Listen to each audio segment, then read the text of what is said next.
नमस्कार, मैं हूं अशोक वर्मा। आप देख रहे हैं टीवी 20 न्यूज। फटाफट खबरों का सिलसिला जारी है, बने रहिए हमारे साथ। उत्तर प्रदेश कांग्रेस कमेटी के अध्यक्ष अजय कुमार लल्लू ने आजमगढ़ जनपद के बाढ़ग्रस्त गांव मौला, टेकनपुर, हैदराबाद एवं सहदेवगंज का दौरा किया एवं कटान का निरीक्षण किया।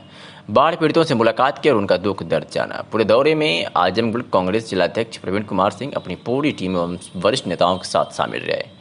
उत्तर प्रदेश कांग्रेस कमेटी के अध्यक्ष अजय कुमार लल्लू ने बाढ़ग्रस्त क्षेत्रों का दौरा करने के बाद कहा कि बाढ़ से स्थिति काफ़ी विकट है। एक तो कोरोना का महामारी, उसके कारण लोगों के पास काम नहीं है, उधर राहत के नाम पर सरकार छलावा कर रही है। मुख्यमंत्री और उनके मंत्रीगण उड़न खटोले में बैठकर बाढ़ग्रस्त क्षेत्रों का दौरा कर रहे हैं, मात्र हवा निरीक्षण समस्या का समाधान नहीं है। मनुष्यों को खाद्यान्न तथा पशुओं के चारे का संकट उत्पन्न हो गया है। सरकारी अमला बाढ़ पीड़ितों की सहायता के नाम पर खाना आपूर्ति कर रहा है। सरकार को चाहिए कि इस समस्या के समाधान के लिए कोई ठोस कदम उठाए, जिससे हर वक्त आने वाली तबाही को रोका जा सके। उन्होंने कार्यकर्ताओं से अपील की कि बाढ़ग्रस्त लोगों की हर संभव सहायता करें। दौरे के अंत में उत्तर प्रदेश कांग्रेस अध्यक्ष आजमगढ़ सिधारी स्थित रामलीला मैदान के पास ट्रांसफार्मर विस्फोट में घायल प्रताप मदेसिया और सुनील मौर्य के परिवार से ग्लोबल अस्पताल में मुलाकात करेंगे, जहां उनका इलाज चल रहा है, और उन्हें 25-25 हजार रुपए की नगद सहायता धनराशि उपलब्ध कराएंगे। समाजवादी पार्टी के राष्ट्रीय अध्यक्ष एवं पूर्व मुख्यमंत्री उत्तर प्रदेश अखिलेश यादव ने कहा है कि उत्तर प्रदेश में कोरोना महामारी के हालात बेकाबू होने से नो टेस्ट नो केस का रास्ता अख्तियार कर लिया गया है। राज्य सरकार बीमारी से निपटने में असहाय और अक्षम साबित हो रही है। प्रदेश में कोविड मरीज 44,563 है और 1981 यानी 1,981 मरीजों की मौतें हो चुकी हैं। वर्तमान मुख्यमंत्री का निष्फल कार्यकाल इसी बात में ही बीत रहा है कि वे समाजवादी सरकार के कार्यकाल में हुए कामों का ही फीता काटते रहे हैं। उत्तर प्रदेश में कोरोना का शिकार बनने वालों की सूची में अधिकारियों, पुलिसकर्मियों, नगरपालिका, बैंक, स्वास्थ्य, शिक्षा, न्यायिक कर्मियों का लगातार बढ़ना बेहद चिंताजनक है। आजमगढ़ में राजेश यादव आम आदमी पार्टी ने जिला प्रशासन पर गंभीर आरोप लगाए हैं। राजेश यादव ने अपने लगाए गए आरोपों में कहा है कि कोरोना महामारी जिला प्रशासन के लिए एक बहाना बन गया है, जिसका खामियाजा आम जनता को भुगतना पड़ रहा है। राजेश यादव ने कहा कि आजमगढ़ कलेक्ट्रेट पर सैकड़ों की संख्या में लोग अपनी समस्याओं को लेकर रोजाना आते हैं, लेकिन जिला प्रशासन है कि कोरोना का बहाना बना उनकी समस्याओं पर ध्यान नहीं दे रहा है। राजेश यादव ने आगे बोलते हुए कहा कि अधिकारियों को कोरोना का डर सता रहा है। क्या कुछ कहा, आपको सुनवाते हैं। ज्ञापन दें क्या? आज हम लोग एक सार्वजनिक समस्या को लेकर के जिला प्रशासन से मुलाकात करने आए थे, लेकिन बहुत ही दुख के साथ कहना पड़ रहा है कि आजमगढ़ जनपद की जनता त्रस्त है। प्रशासन सुनवाई नहीं कर रहा है, और जब उनकी शिकायत लेकर के हम बड़े अधिकारियों के आते हैं तो ये कोरोना का एक जो इस समय चला है उसके तहत ये लोग अपनी जान बचाने के लिए पब्लिक से कोसों दूरी बना रखे हैं। आम आदमी जो मारा जा रहा है, जिसके साथ अन्याय हो रहा है, वो कहाँ जाए, किसके यहाँ जाए, ये तय नहीं हो पा रहा है। अब ताज़ा प्रकरण आप देख लें, एक एसडीएम है मेहनगर की, उन्होंने एक कार्रवाई किया और उस कार्रवाई के तहत एक व्यक्ति की सरकारी ज़मीन को दर्शा करके मकान गिरा दिया, और जबकि उस व्यक्ति का यह आरोप है कि उसी एरिया में तमाम लोग सरकारी ज़मीन पर कब्जा किए हुए हैं। तो सिर्फ एक व्यक्ति का गिरा देना और लोगों को छोड़ देना, ये कहाँ का न्याय है? तो जिस व्यक्ति का गिराया गया उसका यह आरोप है कि यह उनके विरोधियों की साजिश में होकर के इस तरह की कार्रवाई तहसील प्रशासन उनके खिलाफ किया, और वही अगर वो अपराध किया है, वही अपराध दूसरे लोग कर रहे हैं, तो उनको तहसील प्रशासन संरक्षण दे रहा है। क्या चाहते हैं? तो उसके बाबत, इस तहसील प्रशासन के बाबत, उसके इस अवैधानिक कार्रवाई के बाबत जब हम जिलाधिकारी आजमगढ़ जिलाधिकारी राजेश कुमार ने कंटेनमेंट जोन के संख्या के संबंध में जानकारी दी है। उन्होंने कहा है कि 14 कंटेनमेंट जोन जनपद में बड़े हैं, तो वही 53 क्षेत्रों से कंटेनमेंट जोन की कार्रवाई समाप्त हुई है। जिला मजिस्ट्रेट राजेश कुमार ने बताया कि वर्तमान समय में कोरोना वायरस कोविड-19 संक्रमण से बचाव तथा इस संदर्भ में उत्पन्न परिस्थितियों के परिप्रेक्ष्य में उत्तर प्रदेश शासन द्वारा कतिपय निर्देश जारी करते हुए इनका अनुपालन सुनिश्चित कराए जाने के निर्देश दिए गए हैं, जिसके तहत आज जनपद में 14 क्षेत्रों से क्षेत्रों में कंटेनमेंट जोन बढ़ाए गए हैं। इन क्षेत्रों में कंटेनमेंट जोन प्रोटोकॉल का 100% अनुपालन सुनिश्चित करने का जिलाधिकारी ने आदेश दिया है। आपको बता दें कि जनपद में 53 क्षेत्रों से कंटेनमेंट जोन की कार्रवाई समाप्त हुई है। जिलाधिकारी ने बताया कि भारत सरकार चिकित्सा एवं परिवार कल्याण मंत्रालय द्वारा जारी प्रोटोकॉल के अनुसार contact tracing, house to house surveillance एवं कड़ा परिधीय नियंत्रण करते हुए कार्रवाई सुनिश्चित की जा रही है। कंटेनमेंट जोन में पुष्ट हुए कोविड-19 मरीज के सैंपल कलेक्शन की तिथि से विगत 14 दिनों में कोविड-19 का कोई पुष्ट रोगी चिन्हित न होने पर उसे कंटेनमेंट जोन की सूची से विमुक्त किए जाने के निर्देश हैं। जिलाधिकारी ने कहा कि 30 जुलाई 2020 द्वारा दिए गए निर्देश जनपद के अन्य क्षेत्रों की भांति जिन क्षेत्रों से कंटेनमेंट जोन की कार्रवाई समाप्त हुई है उसमें वही नियम लागू होंगे जो 30 जुलाई 2020 द्वारा दिए गए हैं।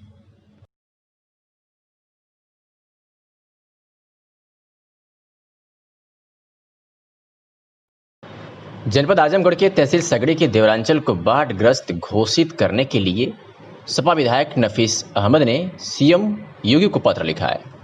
उन्होंने कहा है कि आजमगढ़ के विधानसभा क्षेत्र गोपालपुर व सगड़ी के देवरांचल क्षेत्र तहसील सगड़ी में बाढ़ का प्रकोप बढ़ जाने से कई ग्राम सभाओं व कृषक भूमि में पानी घुस जाने से किसान बेहाल हैं व उनका आम जनजीवन अस्त व्यस्त हो चुका है। किसानों की फसलें बर्बाद हो चुकी हैं, जिसको लेकर बाढ़ग्रस्त की पीड़ित जनता अपने जीवन यापन को लेकर काफी परेशान है, जबकि बाढ़ क्षेत्र से पीड़ितों को वहां से सुरक्षित जगह पर रखा गया है।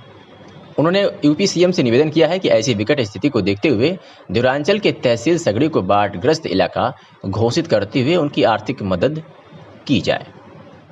घाघरा नदी में आई बाढ़ जहां गांव के गांव को अपनी चपेट में ले रखा है, तो वही सरकार और प्रशासन के लिए आए दिन चुनौती खड़ी हो रही है। इससे निपटने के लिए सरकार अपने जिला प्रशासन टीम के साथ साथ पार्टी कार्यकर्ता और प्रतिनिधियों को भी बाढ़ प्रभावित क्षेत्र में उतार दिया है। बाढ़ पीड़ितों को आवश्यक सामानों की कमी से किसी प्रकार की क्षति न हो, इसके लिए बाढ़ राहत सामग्री का वितरण पूरी तत्परता से की जा रही है। तो वही प्रशासन द्वारा लेखपाल कानूनगो को निर्देश दिया गया है कि कोई भी बाढ़ प्रभावित परिवार या व्यक्ति राहत सामग्री से वंचित न रह जाए, इसको सुनिश्चित करें। जबकि कुछ दबंग और मनबड़ प्रधान और उनके प्रतिनिधियों के द्वारा बाढ़ क्षेत्र में तैनात लेखपाल कानूनगो के साथ मारपीट और धमकी के द्वारा अपने लोगों को राहत सामग्री दिलवाना चाहते हैं, जिसका विरोध करने पर उनके साथ बदतमीजी भी की जा रही है। इस संदर्भ में भाजपा जिला अध्यक्ष ध्रुव सिंह ने मनबड़ों और दबंगों को चिताते हुए कहा कि आज देश और प्रदेश में मोदी और यूपी की सरकार है, इसमें दबंगई का कोई स्थान नहीं है और सरकार अपने कर्मचारियों के साथ पूरी दृढ़ता से खड़ी है। उनके साथ ही की गई बदतमीजी बर्दाश्त नहीं की जाएगी, उन लोगों पर कड़ी से कड़ी कार्रवाई की जाएगी। तो वही जिला अध्यक्ष ने बाढ़ प्रभावित क्षेत्रों में काम कर रहे सरकारी कर्मचारियों की सराहना करते हुए उनके कर्तव्य भाव को सलाम किया। इस मौके पर भाजपा वरिष्ठ नेता श्री कृष्णपाल, पीपी राय, रविशंकर तिवारी, नरेंद्र सिंह, हरेंद्र सिंह, गुलाब सिंह और हरिवंश सिंह मौजूद रहे। किस तरह का दौरा आपका था? आज हम लोग जो बाढ़ क्षेत्र है, हम लोग जो बाढ़ पीड़ित हैं, जिनको समस्याएं थी, उसके लिए हमारी इस उत्तर प्रदेश की यशस्वी सरकार माननीय मुख्यमंत्री जी के नेतृत्व में सारे बाढ़ पीड़ितों को राहत सामग्री बांटी जा रही है। और आज हम लोग पूरे बाढ़ क्षेत्र का महाराजगंज से लेकर और टेकनपुर महुला बांध तक दौरा करेंगे। इसी के बीच में जितने भी झुग्गी झोपड़ी पड़ी उसमें हम लोग भी हाल चाल लिए। सब लोग वहाँ खाद्य सामग्री पा रहे हैं, मिट्टी का तेल पा रहे हैं, पशुओं को चारा मिल रहा है, किसी प्रकार की कोई कठिनाई नहीं। कुछ लोगों की मांग है कि जो बंधा है उसमें अस्थायी रूप से कुछ आवास बनाया जाए कि जब ऐसी समस्याएं आएँ तो उनको उसमें रहने का स्थान मिले। कुछ लोगों का था कि हम लोगों को भूमि नहीं है, हम लोगों को पट्टा दिया जाए। ये सब छोटी मोटी समस्याएं उनकी थी, इस पर हम लोग नोट किए हैं और माननीय मुख्यमंत्री जी को, माननीय यहाँ के प्रभारी मंत्री जी को अवगत कराएंगे, जिलाधिकारी महोदय को अवगत कराएंगे और जो भी छोटी मोटी समस्याएं हैं इन समस्याओं को दूर किया जाएगा। अपने मुख्यमंत्री जी का, अपने प्रधानमंत्री जी का बाढ़ पीड़ितों के प्रति बहुत ही समर्पण है। रोज आए दिन जिलाधिकारी महोदय से हालचाल लेते रहते हैं और कहीं भी कोई समस्या न आवे, इसके लिए भारतीय जनता पार्टी के हमारे यहाँ चुनाव लड़े हैं आदरणीय देवेंद्र सिंह जी, हमारे यहाँ गोपालपुर से चुनाव लड़े हैं श्री कृष्णपाल जी, अपने पूर्व जिलाध्यक्ष जी प्रेम प्रकाश राय जी हैं, अपने अरविंद गुप्ता जी हैं, अपने जो है सचिदानंद सिंह जी हैं, अपने संतोष सिंह प्रमुख हैं, पूर्व प्रमुख मनीष मिश्रा जी हैं, अपने मंडल अध्यक्ष राना पाल के, सारे हमारे भारतीय जनता पार्टी के कार्यकर्ता पदाधिकारी दिन रात लगातार लगे हुए हैं और हर चौकियों पर, हर बाढ़ पीड़ितों के दरवाजे दरवाजे जा रहे हैं, कहीं सुविधा से कोई वंचित नहीं हो। इसके लिए लगातार भारतीय जनता पार्टी लगी हुई है और बाढ़ पीड़ितों को किसी प्रकार की कोई कठिनाई नहीं होगी। अगर किसी प्रकार की कोई कठिनाई होगी तो मैं आपके माध्यम से मीडिया से भी आग्रह करता हूँ, अभी सूचना देंगे। यहाँ की जनता से भी आग्रह करता हूँ, जो सम्मानित यहाँ की जनता है, माताएं बहनें हैं, आप सब भी सूचना जब भी हम लोगों को देंगे, तत्काल कहीं भी हम लोग रहेंगे, 1 घंटा के अंदर बाढ़ पीड़ित के समक्ष उपस्थित होंगे और उनकी समस्या को दूर कराएंगे। रैन बसेरा रैन बसेरा की बात आई है, उसके लिए हाँ, यहाँ जो है ना बंधोप बाढ़ चौकी के बगल में, ठीक, और जगह भी पर्याप्त हुआ है। एक रैन बसेरा की बात आई है, उसके लिए भी हम लोग माननीय मुख्यमंत्री जी से, माननीय प्रभारी मंत्री जी से और माननीय कमिश्नर जिलाधिकारी से बातचीत करके रैन बसेरा का निर्माण कराया जाएगा, शौचालय का निर्माण कराया जाएगा और भी छोटा मोटा एकाक इस प्रकार से रैन बसेरा इस बंधे पर 2-3 तो आगे भविष्य में बनाया जाएगा और जिससे किसी प्रकार की कठिनाई यहाँ की जनता को बाढ़ भी न आए। धन्यवाद। समाजवादी पार्टी के राष्ट्रीय अध्यक्ष अखिलेश यादव के प्रति निष्ठा और आस्था व्यक्त करते हुए विश्वकर्मा समाज के सैकड़ों कार्यकर्ताओं ने भाजपा छोड़कर समाजवादी पार्टी में शामिल हुए। पूर्व मंत्री रामाश्रय विश्वकर्मा के निर्देश पर समाजवादी कार्यालय जॉर्ज टाउन प्रयागराज में सपा के निवर्तमान जिला अध्यक्ष कृष्णमूर्ति सिंह यादव ने सपा की सदस्यता दिलाई। अखिल भारतीय विश्वकर्मा शिल्पकार महासभा के जिलाध्यक्ष राम निरंजन विश्वकर्मा के नेतृत्व में सैकड़ों विश्वकर्मा के लोगों ने भाजपा छोड़कर समाजवादी पार्टी की सदस्यता ग्रहण की। कहा, भाजपा पिछड़े और विश्वकर्मा समाज के विरोधी है। भाजपा सरकार ने हमारे आराध्य देव भगवान विश्वकर्मा की पूजा दिवस का सार्वजनिक अवकाश निरस्त कर विश्वकर्मा समाज का अपमान किया है। सपा राष्ट्रीय अध्यक्ष अखिलेश यादव ने विश्वकर्मा समाज का सम्मान बढ़ाया है। पूर्व मंत्री रामाश्रय विश्वकर्मा के नेतृत्व में हम सभी विश्वकर्मा सपा को मजबूत करेंगे और 2022 में सपा की सरकार बनाएंगे। सदस्यता ग्रहण करने वालों में ओम नारायण विश्वकर्मा बिल्हा, बुद्धसेन विश्वकर्मा भरारी, लवकुश विश्वकर्मा कोटाराम का पूरा, रामनगर, महेश कुमार विश्वकर्मा सहित सैकड़ों लोगों ने पार्टी की सदस्यता ली। मंडलायुक्त विजय विश्वास पंत ने कोविड-19 महामारी के दृष्टिगत शासन की प्राथमिकताओं एवं विभागीय कार्यक्रमों की प्रगति की विभागवार मंडलीय समीक्षा अलग अलग तिथियों में किए जाने का निर्णय लिया है। यह जानकारी देते हुए संयुक्त विकास आयुक्त PN वर्मा ने बताया कि मंडलायुक्त द्वारा 13 अगस्त को सोशल सेक्टर के अंतर्गत समस्त कार्यक्रमों की, 14 अगस्त को ग्राम्य विकास पंचायती राज एवं जल निगम, 17 अगस्त को कृषि गन्ना उद्यान मत्स्य एवं पशुपालन विभाग, 19 अगस्त को ऊर्जा उद्योग खादी ग्राम उद्योग, सिंचाई एवं बाढ़, नलकूप व लघु सिंचाई तथा 20 अगस्त को खाद्य एवं रसद, श्रम, दुग्ध विकास एवं सेवा योजन विभाग द्वारा संचालित कार्यक्रमों की समीक्षा की जाएगी। इसी प्रकार 22 अगस्त को लोक निर्माण सेतु निगम, ग्रामीण अभियंत्रण मंडी परिषद तथा 25 अगस्त को 50 लाख तथा उससे अधिक लागत के अन्य निर्माण कार्यों से संबंधित कार्यदायी संस्थाओं की प्रगति की समीक्षा की जाएगी। श्री वर्मा ने यह भी बताया कि उक्त सभी समीक्षा बैठकें मंडलायुक्त कार्यालय के सभागार में अपराह्न 3 बजे से होंगी।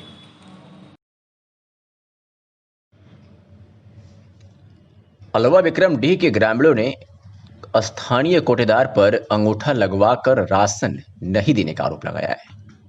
आपको बता दें कि आज जिलाधिकारी कार्यालय पर बुढ़नपुर तहसील के अलवा विक्रम डी के ग्रामीणों ने विरोध प्रदर्शन किया और जिलाधिकारी को एक ज्ञापन सौंपा।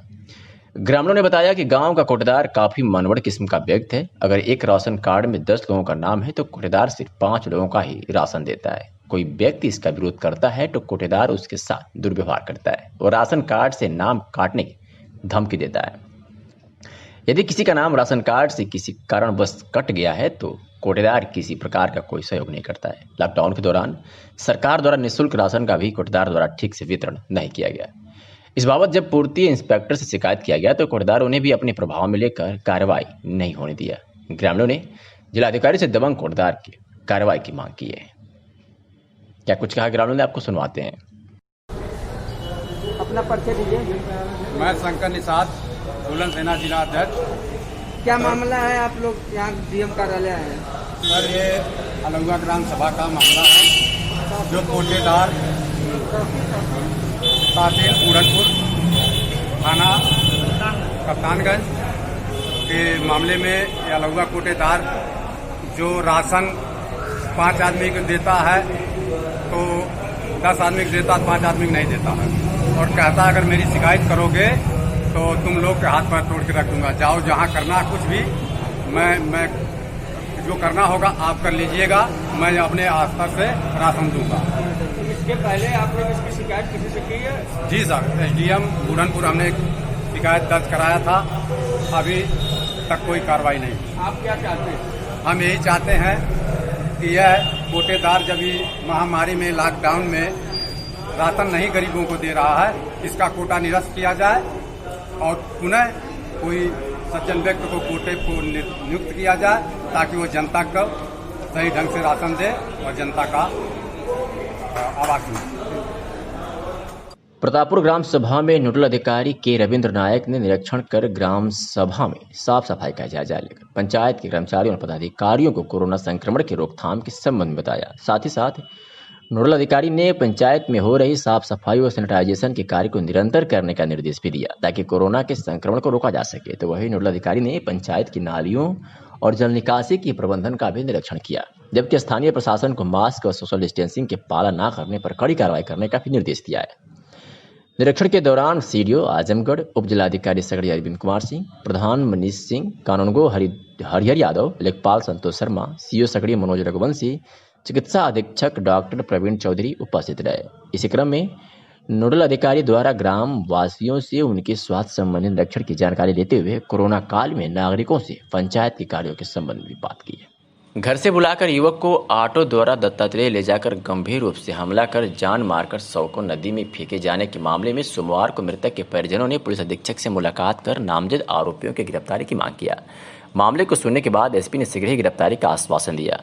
पुलिस अधीक्षक को सौंपे गए पत्रक में निजामाबाद थाना क्षेत्र के परानपुर गांव निवासी पीड़ित ने बताया कि बीते 4 अगस्त की दोपहर में उसके बड़े भाई को गांव के ही मनबड़ किस्म के कुछ लोग ऑटो पर बैठाकर घर से ले गए और दत्तात्रेय के पास उसके भाई पर हमला करते हुए उसकी आंख को गंभीर रूप से घायल कर दिया और उसके बाद नदी में फेंककर फरार हो गए, जिसका शव 5 अगस्त को दत्तात्रेय में बहने वाली नदी में ही गाँव के लोगों ने देखा। जिसकी सूचना मिलने पर परिजन और पुलिस पहुंचे और शव की पहचान धर्मेंद्र चौहान के रूप में हुई। इसके बाद मृतक के भाई ने तत्काल इसकी सूचना थाना पुलिस को दी। हालांकि पुलिस ने किसी तरह तहरीर लेकर प्राथमिकी दर्ज कर लिया है, लेकिन आज तक किसी भी आरोपी की गिरफ्तारी नहीं हुई। विवश होकर हत्या आरोपियों की गिरफ्तारी के लिए परिजन पुलिस अधीक्षक से मिलकर न्याय की गुहार लगाई है। इस दौरान समाजवादी पार्टी के निवर्तमान अध्यक्ष हवलदार यादव, महिला जिलाध्यक्ष बबीता चौहान ने भी पीड़ित परिवार को न्याय दिलाने का आश्वासन दिलाया और भरोसा दिलाया कि जल्द ही आप लोगों को न्याय मिलेगा। और निवर्तमान अध्यक्ष हवलदार यादव और जिला महिला अध्यक्ष बबीता चौहान ने आरोपियों के विरुद्ध कड़ी कार्रवाई किए जाने की प्रशासन से मांग किया। क्या नाम है आपका? हरेंद्र चौहान। क्या मामला है? आप लोग यहाँ आए? वो लोग हमारे भाई को मार के फेंक दिया नदी में। कौन मार दिया? हमारे गांव का और एक बाहर का था। कौन सा थाना? थाना निजामाबाद। अच्छा, तो आप क्या लोग क्या चाहते हैं? इंसाफ चाहते हैं सर हम लोग, उनकी सजा होनी चाहिए। अच्छा, तो आप लोग यहाँ एप्लीकेशन दिए हैं, तो कप्तान साहब ने क्या कहा है? क्या है कि वो लोग गिरफ्तार हो चुका है। गिरफ्तार एक ही हुआ, अभी देखना पड़ेगा कितना कब तक क्या होता है। एक ही आदमी गिरफ्तार हो तो पहले सिलेंडर कर दिया, जो ले गया था ऑटो में बिठा के। क्या कोई रंजिश थी क्या पहले से भी? पहले से यही सर था कि हमारे भाई मतलब वो लोग तीनों दोस्त थे, तो हमारा भाई कमाता था थोड़ा, तो उन लोगों को पैसा का लेन देन चलता था। तो वो लोग मतलब घर में लॉकडाउन में बैठे थे, खर्चे के लिए मांगते थे। ही मेरा भाई लगभग 1.5 लाख रुपये उन लोगों को दिया था। वो भी अपने औरत से बताया था, किसी नहीं बताया था, हम लोग से नहीं बताया। उन लोग को बताया कि मैं पैसा दिया हूँ, और ये लोग वो आया लॉकडाउन में पैदल आया, तो अपने खर्चे के लिए पैसे मांग रहा था। तो वो लोग को बिठा के ले जाके खिला के नदी में मार के फेंक दिया। ऊपर से बोल रहे हैं सब, हमारे यहाँ तक ऐसा भी बोल रहे हैं कि वो डूब के मर गया, कूद के डूब के मर गया पानी में। ये बताइए सर, अगर कोई डूब के मरेगा तो उसका दांत, हाथ, पाँव, आंखें कैसे फूट जाएगी? शरीर फूल के ऊपर आना चाहिए ना, केवल पानी पी के। मुँह में पानी बिल्कुल भी नहीं गया, ब्लड आंख से निकल रहा है, दांत टूट गया है, पाँव टूट गया है। योगा वेलनेस सेंटर की योग प्रशिक्षक की चयन प्रक्रिया में अनियमितता का आरोप लगाया गया है और आज अभ्यर्थियों ने डीएम कार्यालय पहुंचकर डीएम को ज्ञापन सौंप कार्रवाई की मांग की है। आपको बता दें कि क्षेत्रीय आयुर्वेदिक एवं यूनानी अधिकारी कार्यालय द्वारा उत्तर प्रदेश आयुष मिशन के अंतर्गत योग वेलनेस सेंटर की स्थापना के लिए योग प्रशिक्षकों की चयन प्रक्रिया में भारी अनियमितता का आरोप लगाते हुए अभ्यर्थियों ने डीएम को ज्ञापन सौंपा है। अभ्यर्थी विनोद यदुवंशी ने मीडिया को बताया है कि आजमगढ़ में योगा वेलनेस सेंटर में योग प्रशिक्षकों की भर्ती हो रही है, वो पूरी तरह से फर्जी है। साक्षात्कार में किसी भी योग विशेषज्ञ को नहीं बुलाया गया है, ना उसका कोई निर्धारित पैनल है और ना ही साक्षात्कार वीडियो रिकॉर्डिंग कराया जा रहा है। शिकायत के बावजूद कोई कार्रवाई भी नहीं की जा रही है। उन्होंने ये भी कहा कि सिर्फ एक व्यक्ति आया और उसका चयन कर, नियम से साक्षात्कार में 3 अभ्यर्थी पहुंचने चाहिए थे।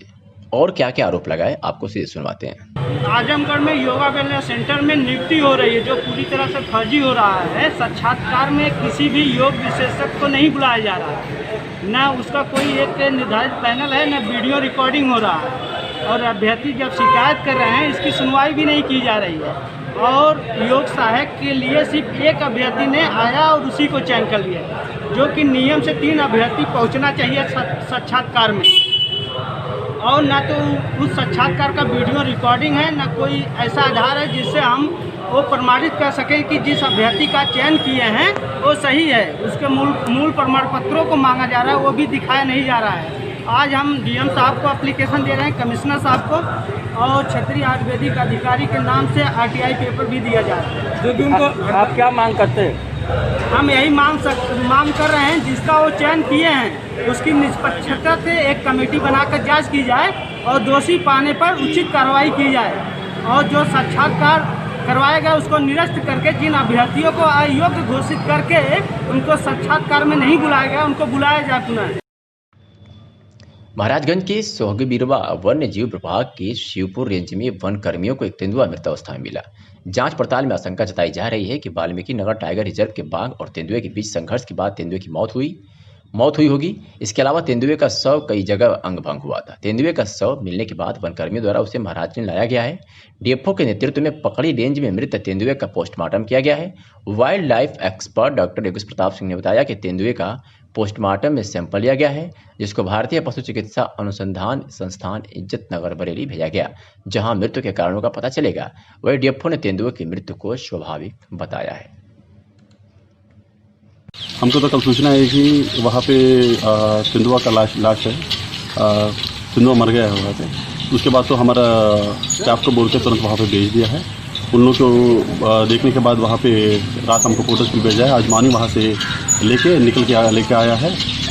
आज उसका पोस्टमार्टम भी कर दिया है। उसको तो अभी वो तो नेचुरल कॉन्फ्लिक्ट से ही मर गया है, ऐसे ही पता चल रहा है।